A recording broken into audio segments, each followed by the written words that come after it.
Hi, this is the Love Your Life Show with Susie Pettit, Certified Life and Wellness Coach.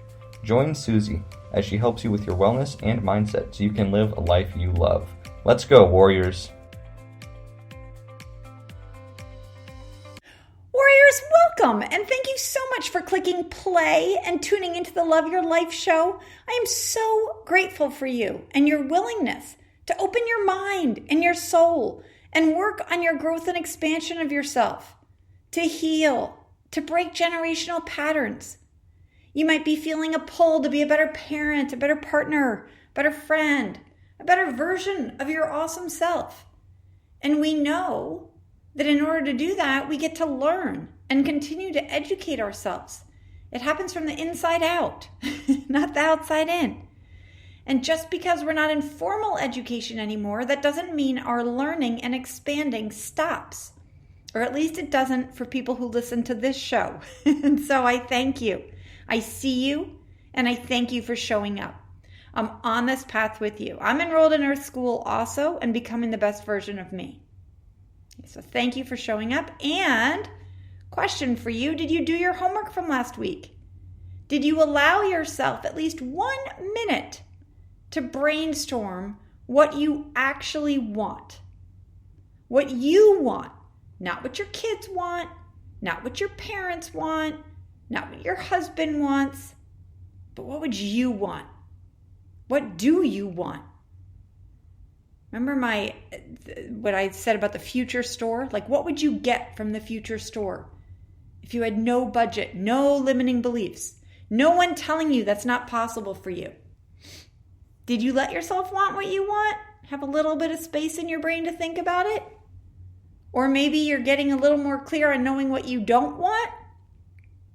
I speak a lot on this show about the importance of having a goal, of setting our sights on something in the future that's a bit scary, a bit out of our reach, that pushes our brain into that discomfort of the growth cycle. The reason why I do that is that I know that that's part of evolvement. That's part of you becoming your best self. That's part of your life satisfaction. Not because you'll feel better there or that things will be different there. Rather, because we're either growing or shrinking. As a human organism, you are either growing and pushing yourself and moving towards your next best version of you, or you're shrinking, stagnating, settling, and ultimately shrinking. I might have already said shrinking, so it's a double shrink. Okay? But the growth path, the discomfort, that path that I'm pushing you towards having a goal, towards thinking of your future, that leads to a feeling of a life well lived. Of listening to that inner whisper and recognizing that our desires are given to us for a reason. They are given to us to show us our role here on earth, how we play a part of the bigger picture.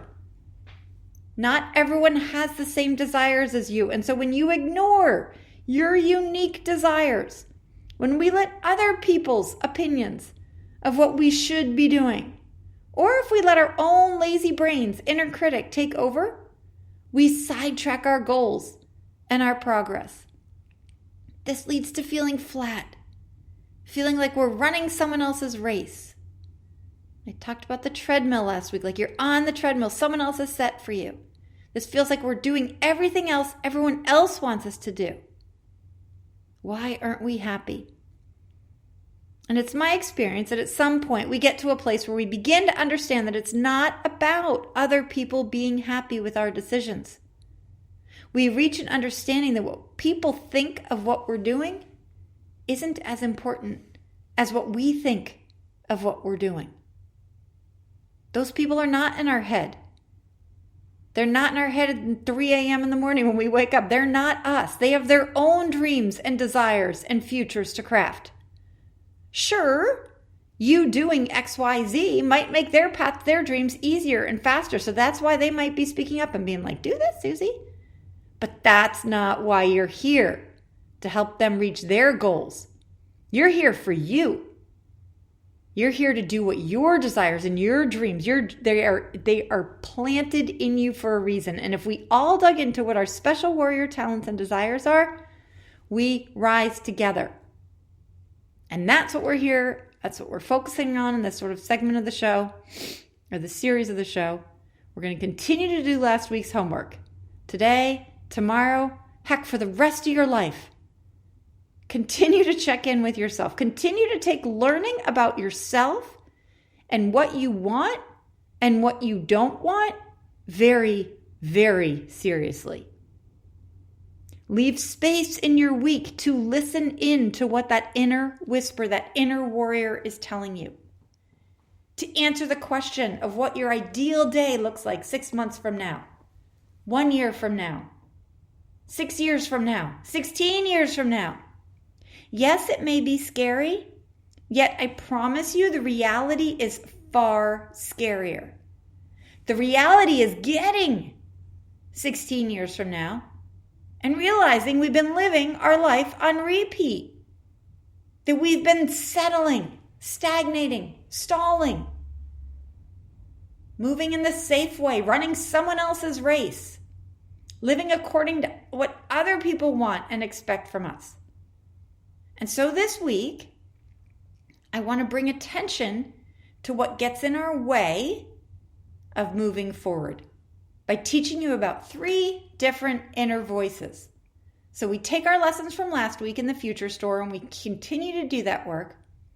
And then this week, I want you to listen into this episode to learn about the difference between these 3 inner voices, because the better you can get discerning between these 3, the faster you'll reach your goals. Also, the less you'll be a pawn in your brain's drama, okay? When we can sort of expect it and see it for what it is, it doesn't feel as dramatic. At least that's my experience. Okay, so remember, the first step to change anything is awareness. We can't change what we don't see or we're not aware of. It's just like we're a fish swimming in water. We don't even know that, like, maybe the water's blue. We don't even realize it's blue because everything's blue.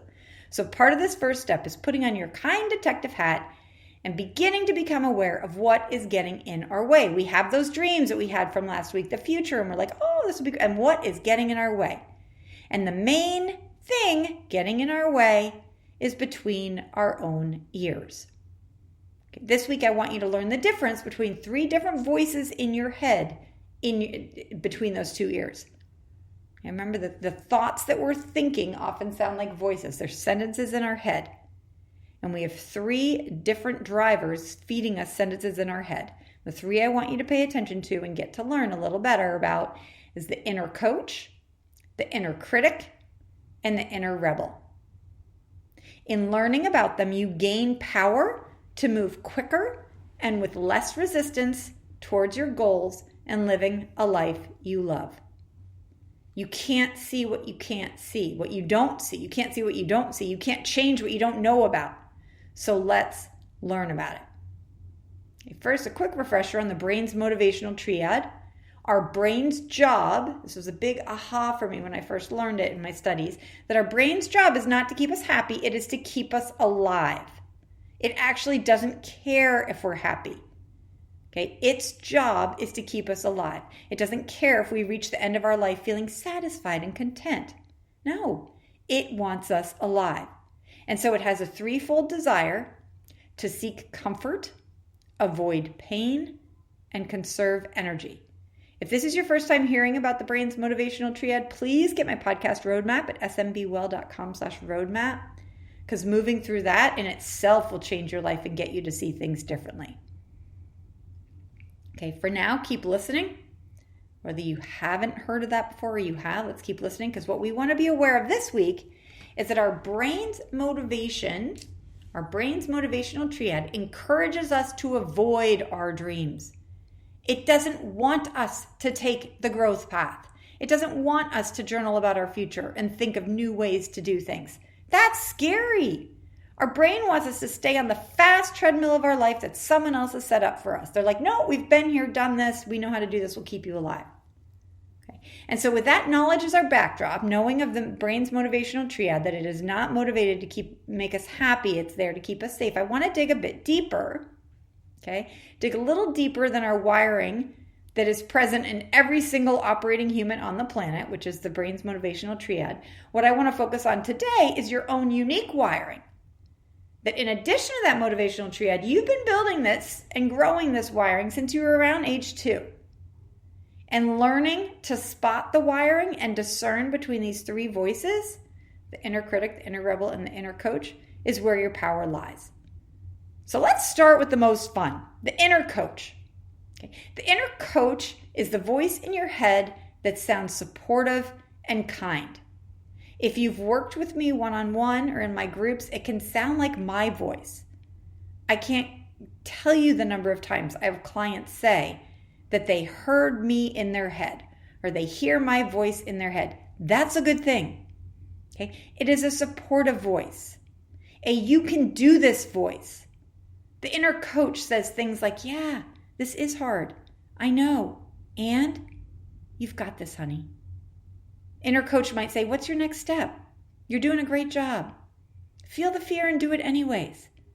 Okay? The way you know if your inner coach is talking is that the thoughts you're thinking are leading you to take action that move you towards your future goals. Okay? In listening to that inner voice, the inner coach, you take action towards the scary goals, not away from. Also ask yourself, is listening to that inner voice, the inner coach, does it leave you feeling supported? Do the thoughts you're thinking lead you to take messy action, to move forward, to grow? That's the inner coach. Turn that volume up. Become familiar with things she says by asking yourself, what are some things my inner coach says? What does my inner coach voice sound like? What does she say? How does it feel when I listen to my inner coach? I want you to become a graduate student of your inner coach. What does it sound like? That's the first voice. Contrast that with the second voice I'd like you to get familiar with recognizing, and that's the inner critic. Okay. Not to be Captain Obvious here, but the inner critic is a critical voice. The thoughts you think when the inner critic is leading your brain are openly critical, often mean. Okay, when the inner critic is in charge, it might sound like, that's dumb. That'll never work. You can't do that. Oh my gosh, that's selfish. You're only thinking of yourself. Whereas the inner coach might sound like my voice or someone who supported you along your growth path. The inner critic might sound like a critical voice from your past. Okay, it often can sound like your mother or your father's voice, or even your 4th grade English teacher's voice. Okay? Get familiar with your inner critic so you can learn to call it out. The way you know if your inner critic is talking is that it will be talking you out of taking action towards your goals and dreams. It will be encouraging you to stay the same or move backward. Another way you'll know if your inner critic is talking is how you'll feel. Remember, if you're listening to the inner coach, you feel supported and hopeful and encouraged. Okay? You certainly don't feel supported or hopeful when you're listening to the inner critic. Rather, you feel depleted, unmotivated, possibly hopeless. Like, what's the bother? Second part of your homework this week is getting really familiar with what types of things your inner critic says.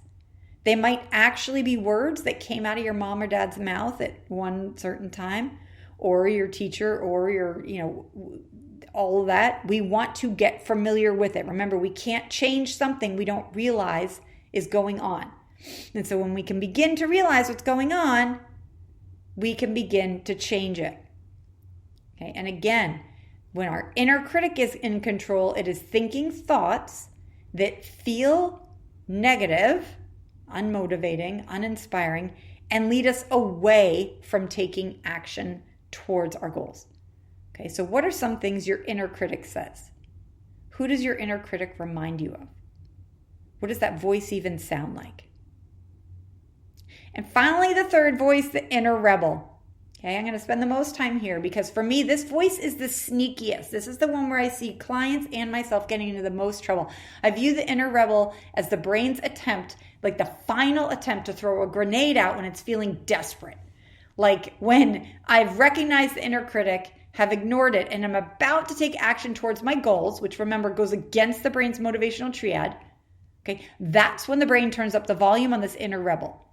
The inner rebel is a rebel voice, not necessarily because it's outwardly critical, but because it's sneakier.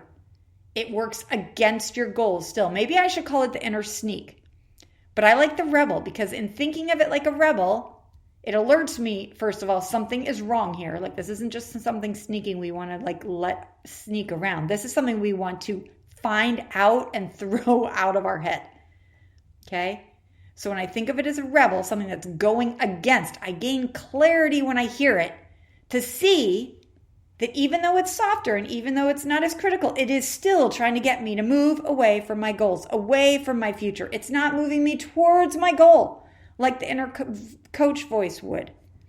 It's like the inner critic in that it's trying to do what it can do to keep me stuck. The inner rebel is sneaky. It's softer than the inner critic. Sometimes it sounds soft. Okay, it might say something like, "Are you sure that's what's best for you?" Okay, like if you have an email that you're putting off and you've been doing it and it's like, "Oh, you've been working so hard. Don't you just want to go catch up on that Netflix special?" Okay. The inner rebel is driven by the brain's attempt to avoid change. Change means discomfort, and so it brings out the big guns. Whereas the inner critic is louder and a more negative voice, the inner rebel sounds sometimes almost supportive, semi-innocuous, and it may even sound like a friend saying to us "Oh, that's too hard for you. Give yourself a break." Okay. This voice is so sneaky, I want to give you some examples. Okay, first example, say your goal is health related, and say you want to make healthier choices with food, and you know that when you eat after dinner, you tend to overeat. Well, first of all, you're eating when you're not really hungry. You tend to overeat, and you don't feel good about yourself the next day because you just sort of felt out of control. It was more emotional eating. Okay, so you set the small, actionable goal of not eating after dinner. Okay, when dinner rolls around, you ate dinner, and then after dinner rolls around and you get the urge to eat, the inner coach voice is going to say something like, "I know this is hard. You can do hard things. You've got this. Think about what you'll feel like tomorrow when you wake up. Come on." Okay. Remember, when we think thoughts from the inner coach, we take action towards our goals. We move forward. Okay. And because our brain is so complex, at the same time that inner coach voice is talking in your head, the inner critic will come up. Okay. It might say things like, "Don't be dumb. Eating tonight won't matter. Start tomorrow. You've already done enough damage in your life. Come on. Eating tonight isn't going to change anything. Get over yourself." Mean, critical, harsh. That's the inner critic. So say this is you. You recognize the inner critic. Many of us can now. We're kind of familiar with the inner critic. And so we talk back to the inner critic. We turn the volume down on that inner critic and turn the volume up on the inner coach. Well, watch out, because this is where the inner rebel sneaks in. The inner rebel uses your own thinking against you. Okay, in this specific circumstance, I'll tell you what my inner rebel might say things like, "Yeah, I know you don't want to eat after dinner. I get it.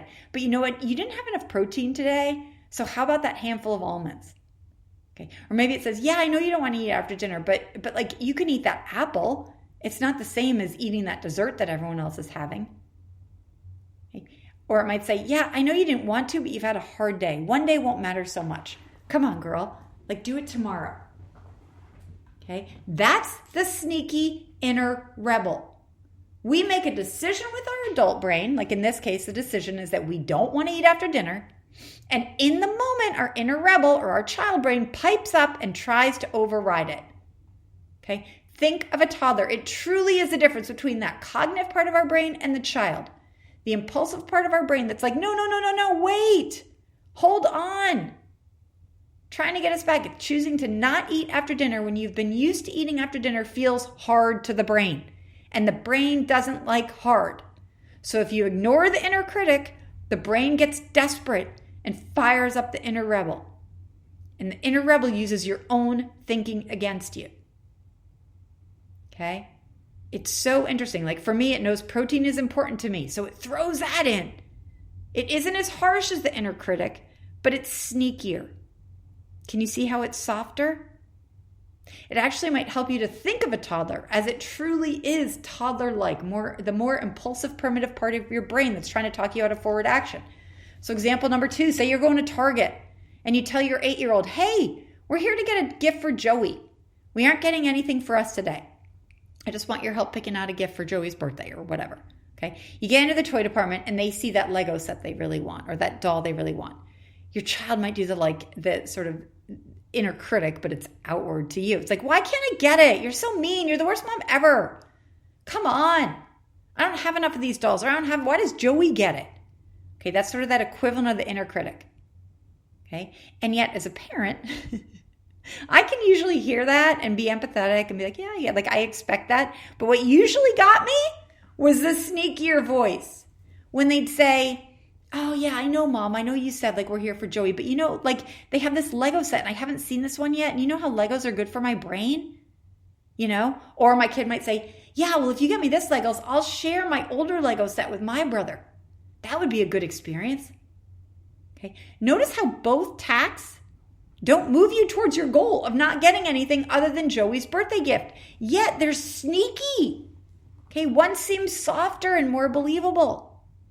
The warrior move lies in learning about these voices so that you can recognize it and call it out. Part of our lesson this week here in adult school is learning to discern between the inner critic, inner coach, and inner rebel. Remembering that the inner coach moves you forward and both the inner critic and the inner rebel keep you stuck. So the final example I want to bring to you, which might also ring a bell. Recently, I was coaching a mom who's starting her own business. And she's been having a hard time finding time to work on her business. And so last week, she decided to have a babysitter come over. So she has a couple hours a week to work on her work, to dedicate to taking action steps forward in creating her business. She's nervous about it, yet she's like, okay, I can do this. During our last session, so 2 sessions ago, she's like, I'm going to get a babysitter. Last session, I asked her how she was feeling. She's so frustrated with herself. She said that her babysitter came and she didn't sit down and do the work. Rather, she spent her time with the babysitter and with the kids. When we dug into why, it was because of her inner rebel. Okay. First, the inner critic was there. The inner critic said things. It was actually the day before the babysitter was coming that was like, you're such a bad mom. Who gets a babysitter when you're perfectly capable of caring for the kids? You should be able to build your business and raise kids.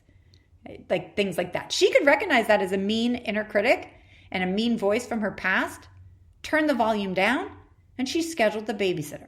Okay. And yet, when the babysitter arrived and she went to sit down at her desk and work on her business, her brain called in the backup team, her inner rebel. She started thinking thoughts like, oh, come on, you work so hard. Why don't you sit with the babysitter and enjoy the kids? It'll be so much less stressful than when it's just you with the kids. She also remembers thinking, you don't need to do this now. You know mothering is important to you. This business can wait a couple more years. Why are you waiting now? Why are you starting now? What matters is caring for the kids now while they're young. Do you see how sneaky that is? The inner rebel uses her pure intentions and motivations against us. Yes, mothering is important to her, as is building her business, as are her goals.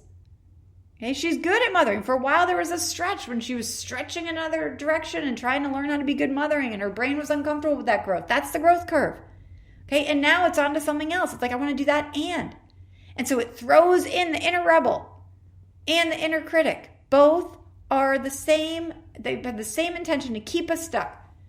Okay, the inner rebel is sneaky, and I want you to get really good at learning how to spot it. The way to spot it is by keeping an eye on our actions, our behaviors. Is the action we're taking moving us towards our goals, like the inner coach voice would do?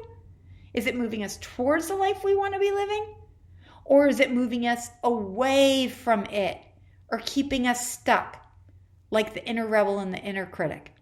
Remember, when it comes to growth, growth does not feel easy. Growth has to feel uncomfortable in the short term, or it's not growth. It's like going to the gym. Okay, if we're not uncomfortable, we're not building new muscles. Building new muscles feels uncomfortable. Expect it.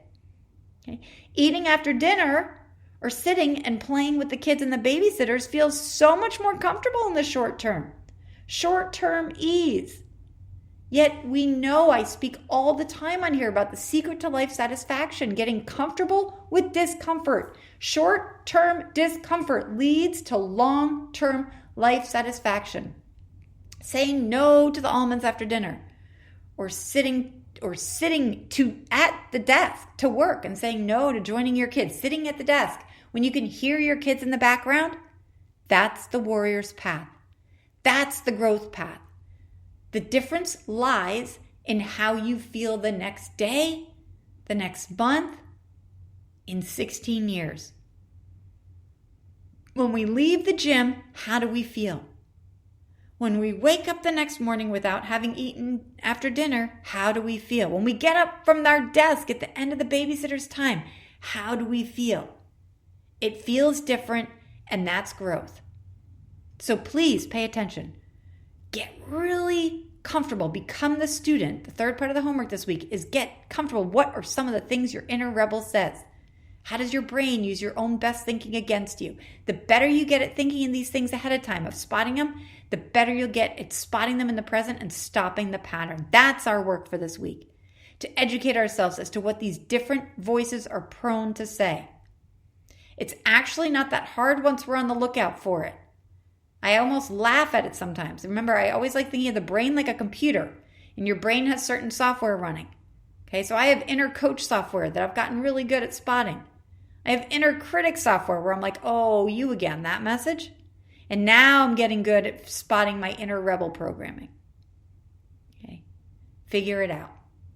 All right, and finally, before I let you go, if you have a hard time thinking of what your inner coach would say, or if your inner coach voice isn't very strong, lean on me. That's very common, and I was like that for years. And yet, lean on me. Our brain is flexible and malleable. It can be rewired so that we can hear more of the inner coach than the inner critic or rebel. One of the easiest ways to do that, warriors, like it's almost effortless, is to listen to past episodes of my podcast when you're doing menial tasks. Have it playing in the background. It's almost like hypnosis. Okay? A thought multiple times becomes your own. Okay? You create a new neural pathway and then you keep refiring that same path. Borrow mine. I'm always on the lookout for good thoughts to practice. I offer my thoughts to you to put in your head so you can become your own inner coach. I will put some links of some positive thinking podcasts that I had that you could replay. You could begin replaying in the show notes at smbwell.com/253. Okay, if you're looking for episodes to start with, or just go to the show and scroll through it and click on one. We want to turn down the volume of the inner critic, turn down the volume of the inner rebel, and turn up, way up, the volume of your inner coach. Also, please make sure you get and read my weekly newsletter. It comes out on Wednesday, and it will definitely remind you to do your life school lesson of the week by listening to that week's podcast. But also, I have some super exciting things that I'm working on this summer, and I want you to be the first to know. So make sure you're on the list. I'll put that link in the show notes too. Make sure it's not going to your junk or spam. And then let's get to it, warriors. You matter to me. You're here for a reason. I cannot wait to see what your future holds, what you and your inner coach can create. Let's go.